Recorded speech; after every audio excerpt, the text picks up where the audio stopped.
Bem, o objetivo nosso aqui é falar um pouco sobre o sistema de previdência no Brasil, né? Ele é alicerçado em dois pilares, o público e o complementar, o privado, né? Ele é desenhado desta forma há mais de 35 anos. Então, a previdência complementar no Brasil, ela não é nova, ela já vem de bastante tempo. E para a gente entender um pouquinho do que é o FUNPRESP, a gente precisa de entender o que é um sistema previdenciário e como é que o sistema no Brasil ele é constituído. Então, nós temos esses dois pilares. O sistema público, né, que ele é baseado na obrigatoriedade. O nosso sistema público, a gente é obrigado a fazer parte dele. Não há opção de ter carteira, de contribuir para o INSS ou não, a gente contribui por uma questão de legislação. E ele é financiado através do regime de caixa. Isto é absolutamente fundamental da gente entender, porque essa é uma diferença, esses dois pilares são diferenças básicas entre os sistemas. O que é o regime de caixa? Na verdade, quando os trabalhadores da ativa, tanto da iniciativa privada quanto funcionários públicos fazem a sua contribuição e o empregador faz a contribuição, nós estamos financiando a aposentadoria de quem já está aposentado. Nós não estamos constituindo reserva para o futuro. É regime de caixa, a gente arrecada neste mês para pagar o benefício deste mês, né? Então entra aqui e sai ali.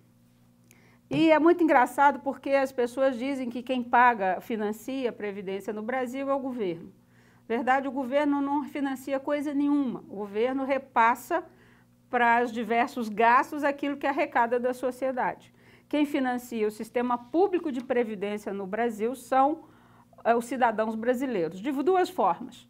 Contribuição do empregador ou ente público, contribuição do empregado ou funcionário público e arrecadação de impostos, que nós é que pagamos.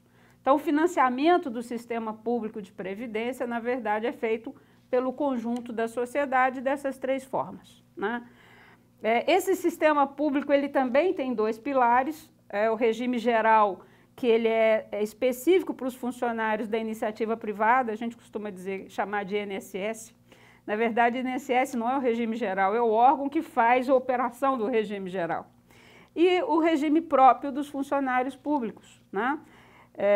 Que aí tem uma diferença, porque uma parte desse regime próprio também é capitalizado, não é regime de caixa.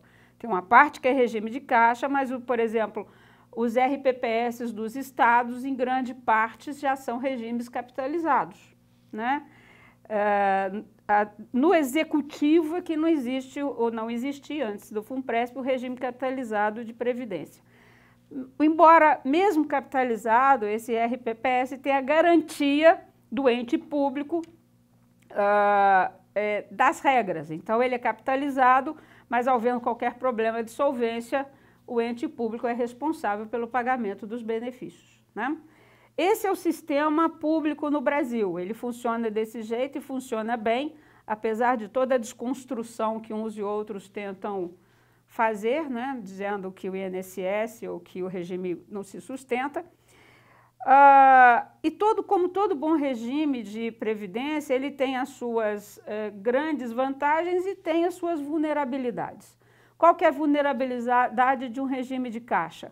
Óbvio, se eu arrecado hoje para pagar quem já está aposentado, qualquer queda na atividade econômica ou aumento da informalidade, você tem um problema na arrecadação e você tem um problema no financiamento de quem já está aposentado. Da mesma forma que o aumento da longevidade e a diminuição da taxa de natalidade, num horizonte de médio e longo prazo, pode apresentar uma dificuldade nesse tipo de sistema. Quando a gente fala de vulnerabilidade, a gente não está dizendo que pelas vulnerabilidades o sistema é inviável. É importante notar que qualquer construção humana tem as suas vulnerabilidades. O que a gente tem que fazer é identificá-las e proativamente tentar resolvê-las, né? Não é pelo fato de você ter uma vulnerabilidade que o sistema é inviável. Você tem que identificar e resolver.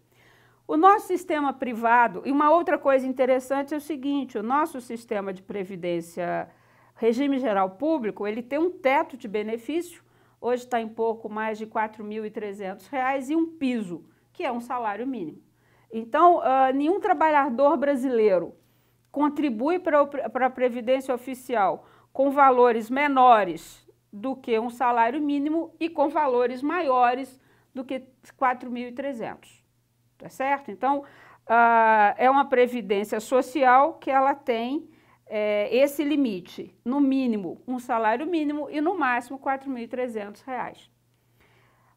E é exatamente para suprir o que está além do teto do INSS que existe a previdência complementar. Em alguns países do mundo, tipo Chile, a previdência complementar, ou capitalizada, ou privada, lá não é complementar, é privada, veio e destruiu o sistema público. Destruiu literalmente. Hoje nós não temos... Aliás, o Chile está com uma dificuldade grande porque ele está voltando a isso, porque o sistema capitalizado lá não deu conta da previdência social. Não é o sistema brasileiro. O nosso sistema está baseado num regime geral público, até R$ 4.300, e a partir daí, previdência complementar.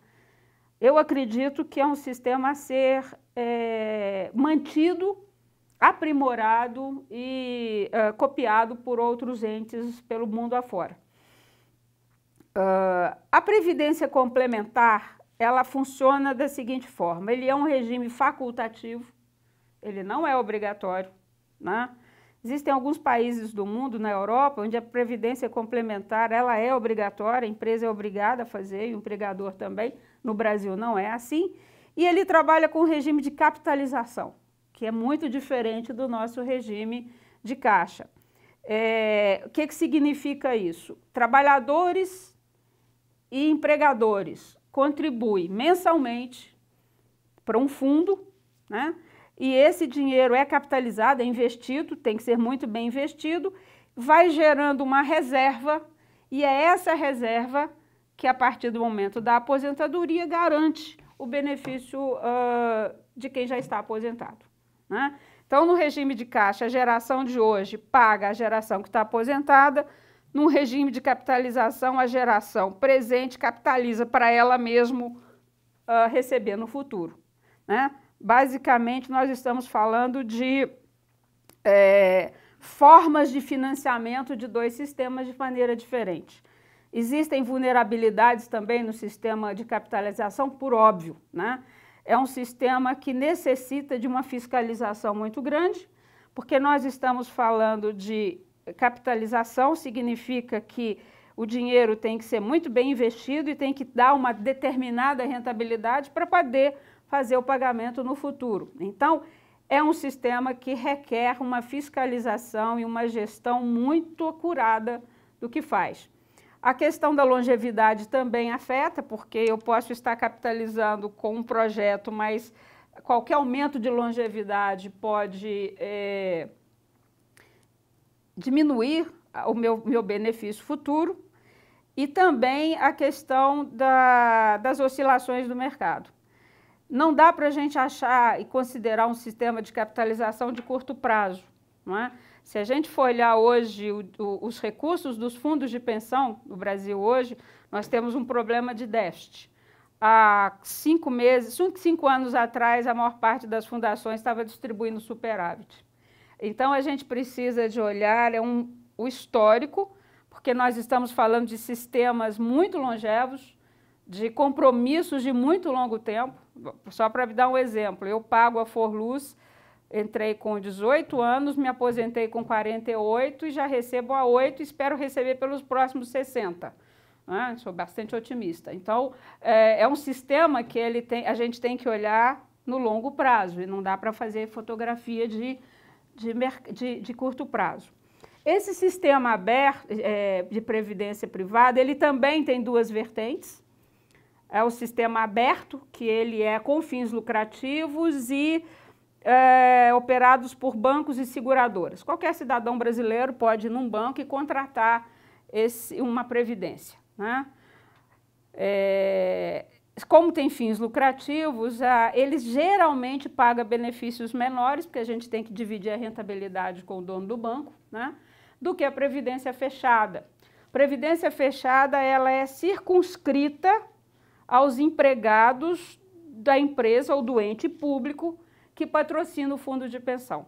Só aí a gente tem duas vantagens sobre o sistema aberto. Primeiro, no sistema aberto eu faço a minha capitalização individual, eu comigo mesmo, e tenho que parte daquilo de rentabilidade das minhas contribuições eu pago algum lucro para o banco. No sistema fechado, a minha poupança previdenciária é feita junto com o empregador, né? Quando eu paguei Forluz 30 anos, a CEMIG fez o mesmo aporte para mim e não tem fins lucrativos, né? E tem uma outra vantagem adicional, que é uma vantagem, um risco, que nesses sistemas fechados, nós participantes, temos o poder de fazer a gestão desses recursos. No sistema aberto, a gestão é encarregada pelo banco, que eu contrato para fazer isso. É um risco e uma oportunidade, porque se bem feito, eu potencializo muito o meu benefício para o futuro, e se mal feito, a gente tem um grande problema, né? Então, o que a gente chama de fundo de pensão no Brasil hoje, né? São essas entidades que administram planos de previdência a partir da relação com o ente público ou com o empregador, né? No Brasil, hoje, nós temos em torno de 340 fundos de pensão, e aí nós estamos falando da Previ, do Banco do Brasil, da Atlântico, do pessoal da Sistel, nós estamos falando do Santander Prev, estamos falando da Forluz, da Funcef. Isso são fundos de pensão. São entidades sem fins lucrativos, estamos falando da Funpresp também.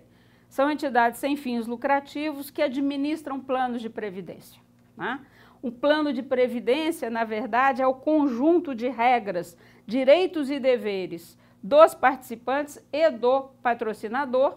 E dentro desse desenho do plano, desse regulamento do plano, estão todas as regras, desde quanto eu pago, como é que é capitalizado, qual que é o meu direito, quando é que eu consigo me aposentar e como é que eu calculo o meu benefício. A gente chama esse regulamento de plano do nosso contrato previdenciário. Quando a gente entra num plano de previdência, na Funpresp, ou eu quando entrei na Forluz, eu assinei um termo de adesão. Adesão a quê? Ao regulamento daquele plano, né? Ali estava o meu contrato previdenciário e é ali que está definido o que é que eu estou pagando e o que é que eu vou receber, né? Então, assim, os nossos fundos de pensão hoje são administradores de planos. A Funpresp hoje administra 2 planos. Nós temos um do Executivo e um do Legislativo. E aí nós temos dois instrumentos de gestão que são absolutamente fundamentais, né? Primeiro é o Estatuto da entidade, o Estatuto da Funpresp ou de qualquer outro fundo de pensão, que define como é o funcionamento daquela entidade. No Estatuto está definido como funciona a diretoria executiva, o Conselho Deliberativo, o Conselho Fiscal, é a constituição, né, estrito sensu, daquela entidade. E o regulamento dos planos, que define o direito dos participantes, o direito ao benefício. Uma vantagem interessante desses planos, patrocinados por empresas empresas estatais ou entes públicos, é que a gestão dessas entidades por lei, ela é compartilhada no Conselho Deliberativo e Conselho Fiscal. Então, o Conselho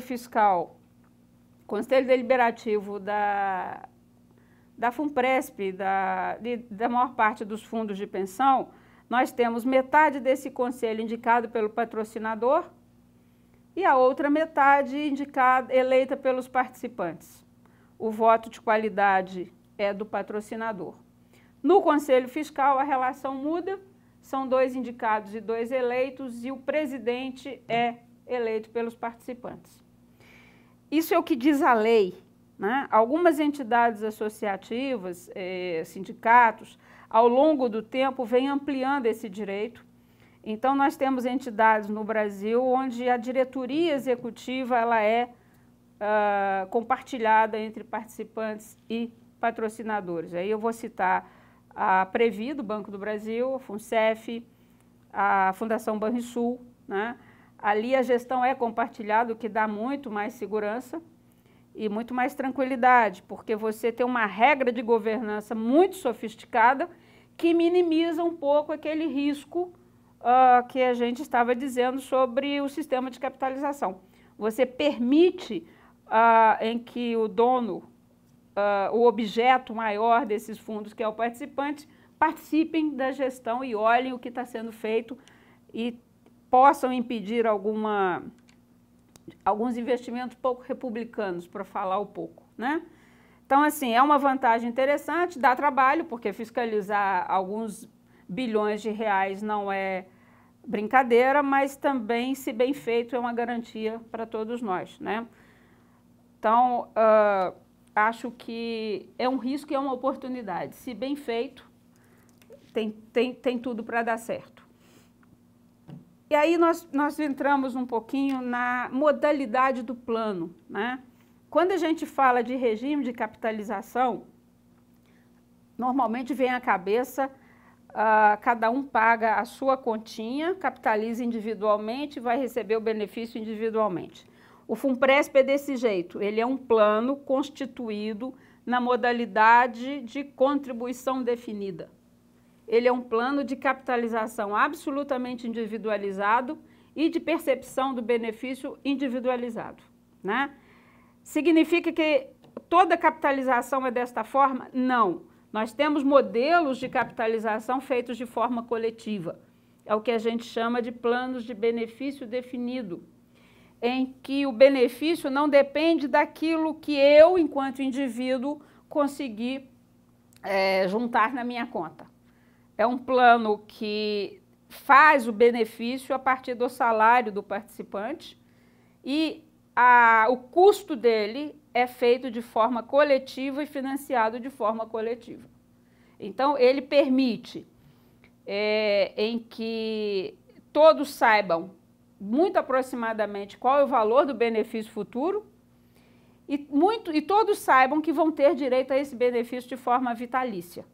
Se vocês quiserem, eu cito o plano 1 da Petros, plano 1 da Previ, ele é um plano de benefício definido, né, o benefício, e planos muito bons e muito bem geridos.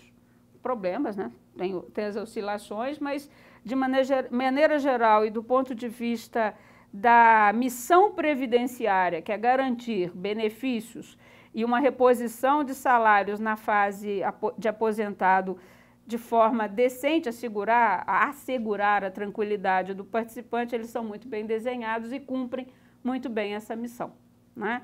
Se eu tenho uma crítica, e eu tenho uma crítica muito forte ao FUNPRESP, não é ao modelo de capitalização de maneira geral, porque ele tem vantagens, pode ter vantagens, se bem feitos, ao modelo de capitalização, mas ao desenho do plano que foi imposto ao FUNPRESP. Ele é um plano de contribuição definida, capitalização individualizada e que,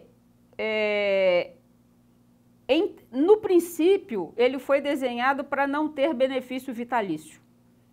Okay? O projeto original era não ter vitalicidade do benefício, o que para mim é um contrassenso.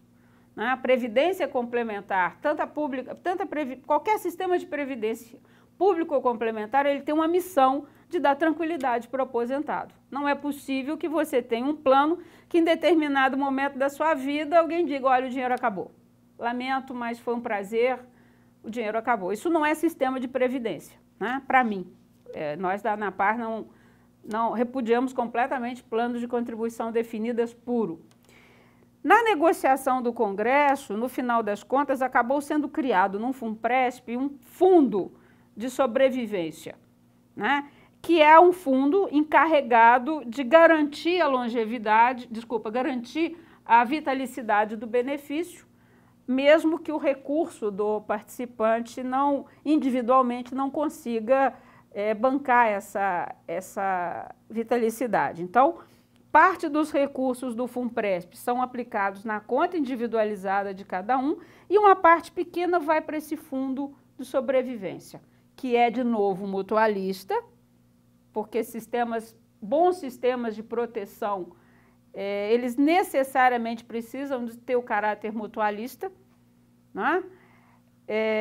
Então, o FUNPRESP hoje, ele acaba sendo um fundo de contribuição definida, um plano desenhado como contribuição definida, mas que tem uma proteção de longevidade através desse fundo de sobrevivência, né? De vez em quando as pessoas me perguntam, Cláudia, mas se esse plano, você faz críticas tão duras a esse plano, seria viável? Eu digo o seguinte, o projeto que foi mandado para a Câmara e o projeto que saiu de lá são coisas muito diferentes. Da mesma forma que houve uma possibilidade de aprimoramento, essa possibilidade continua dada, porque um plano de previdência, ele tem que ser necessariamente algo vivo, não nasce dado, geralmente eles nascem de uma ideia, mas a vida real se mostra sempre muito mais complicada. Então, é necessário você ter um processo permanente de construção e de aperfeiçoamento desses planos. Nós temos planos no Brasil aí de 30, 40, 50 anos que ainda estão sendo aperfeiçoados, né? E o FUNPRESP, que nasceu outro dia, necessariamente precisa de passar por isso. De quem é essa missão? Os conselheiros que foram eleitos e dos participantes que têm que forçar para que se construa um plano que atenda a demanda deles, né? Então, acho que esse é um alerta. A gente não pode considerar nenhum plano de previdência um dado um monolítico, imexível. Ele sempre cabe um aperfeiçoamento, tanto na parte de gestão quanto na parte da própria constituição do plano. Eu já falei várias vezes que, para mim, o modelo ideal para esse FUNPRESP, pela natureza da massa de trabalhadores e pela natureza do plano, seria um plano de modalidade BD. Lamentavelmente, não conseguimos, né? Mas é uma batalha a ser cumprida.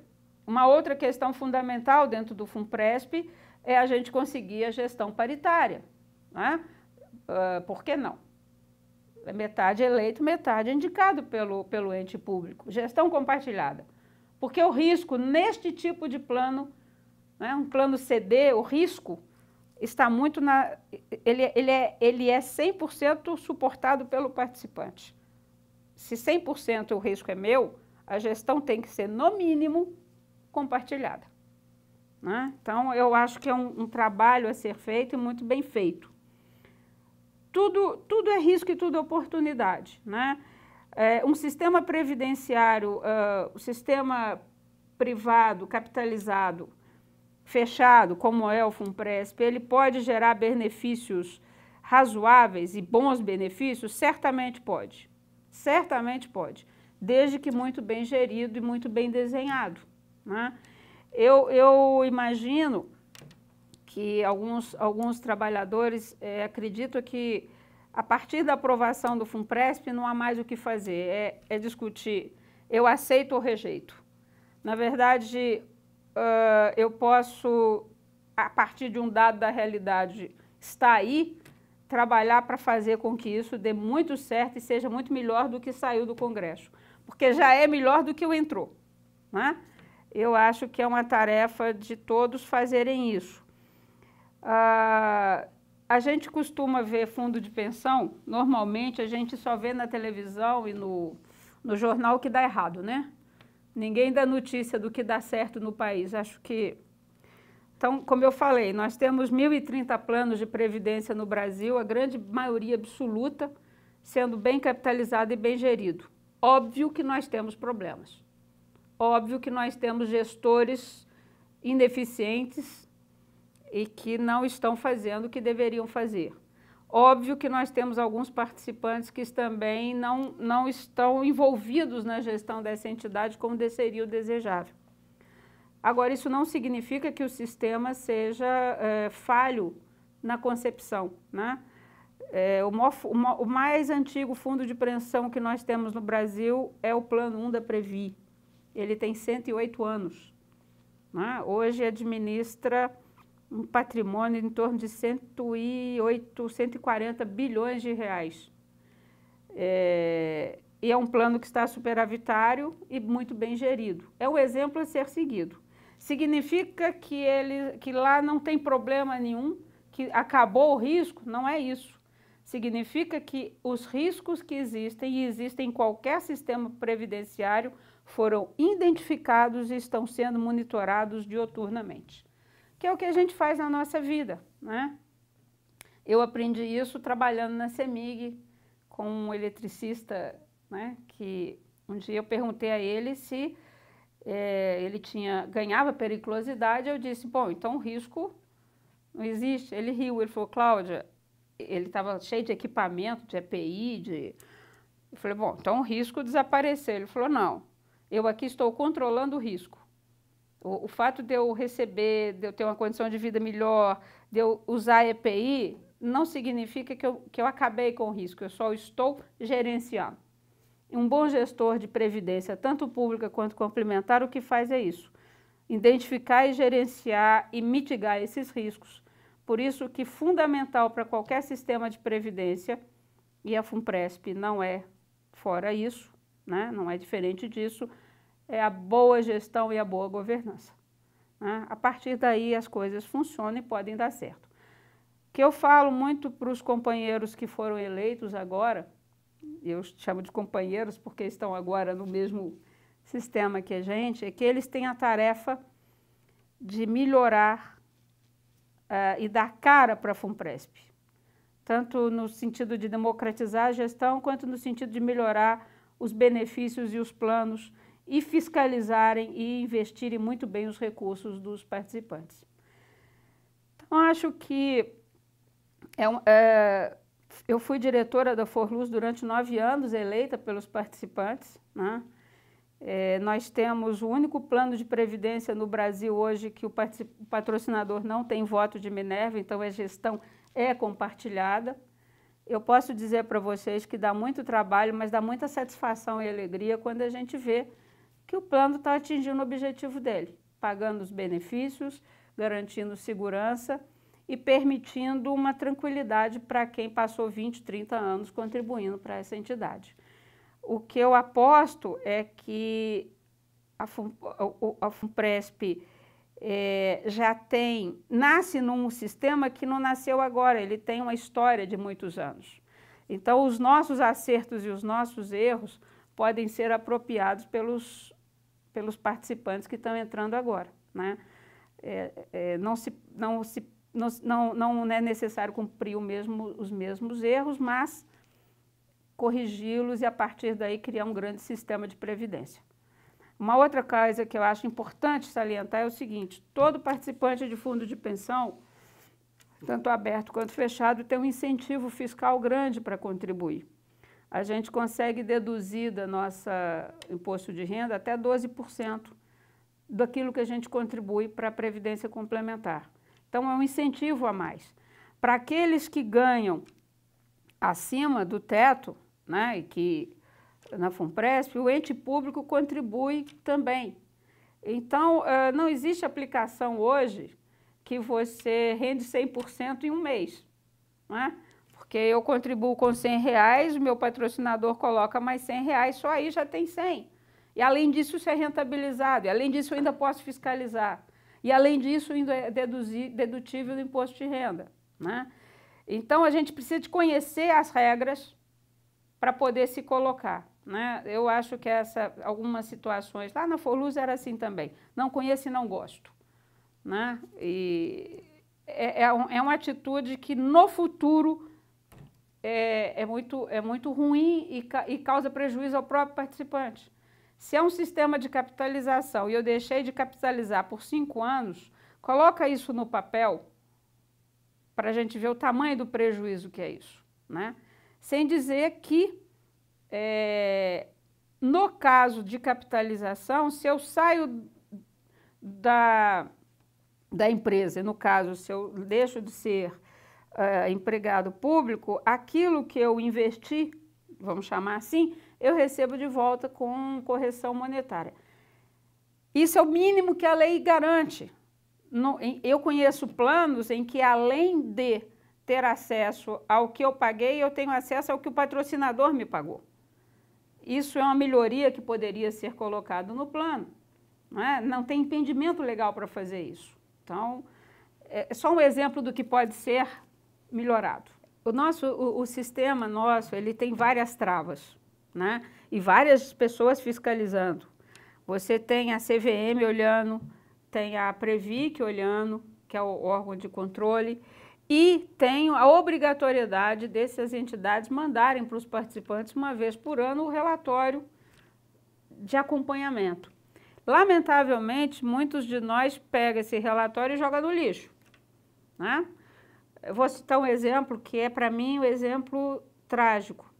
O que está acontecendo no Postales hoje, se a gente pegar o relatório de investimento do Postales, 2005, 6, 7, 8, 9, 10, 11, 12, o que eles estavam, naquilo que eles estavam investindo, já dava para perceber que ia dar problema. Estava escrito no relatório. Já dava para perceber que a gestão era temerária. Não precisava não tinha que nem pesquisar muito, estava na mão do participante, né?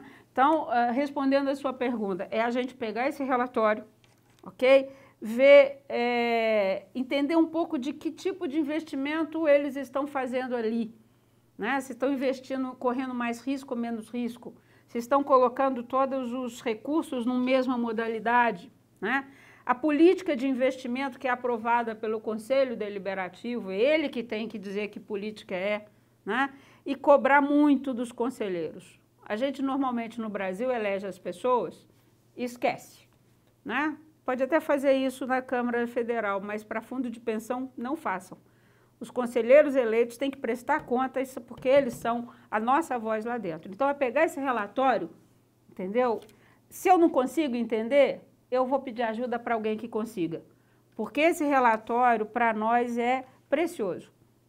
Se os participantes do Postales tivessem tido esse cuidado, não que eles tivessem poder de ir lá e fazer diferente, mas eles poderiam ter feito a denúncia nos órgãos de fiscalização e dizer, olha, isso aqui está errado, né? Vários participantes fazem isso.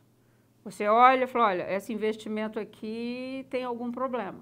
Então, você faz a denúncia, né? E é isso, fiscalizar isso, é você entender, ler e denunciar e agir quando for errado. Esse relatório é precioso. Ele é anular, a entidade tem o balanço trimestral que é apresentado ao Conselho, ok? E anualmente ela divulga esse balanço para os participantes, uma vez ao ano. Então dá para a gente acompanhar muito bem o que está sendo feito ali, né? E os nossos conselheiros, eles têm essa responsabilidade de fazer essa boa gestão, né? Como é que a gente acompanha, por exemplo, o meu gestor de um fundo de investimento? Né? Eu faço de conta que eu tenho um fundo. Eu tenho que acompanhar a bolsa, tenho que acompanhar, né? Tem que ver se está riscos, O relatório de um fundo de pensão, ele é muito mais transparente do que qualquer relatório de gestor privado. A lei obriga que seja transparente para que as pessoas consigam entender. Acho que é muito importante a participação das entidades sindicais e associativas, tá certo? Então, nós estamos falando das entidades de classe, entenderem do que é esse universo de previdência complementar e, a partir desse entendimento, fazerem as propostas. Junto a quem? Aos eleitos, né?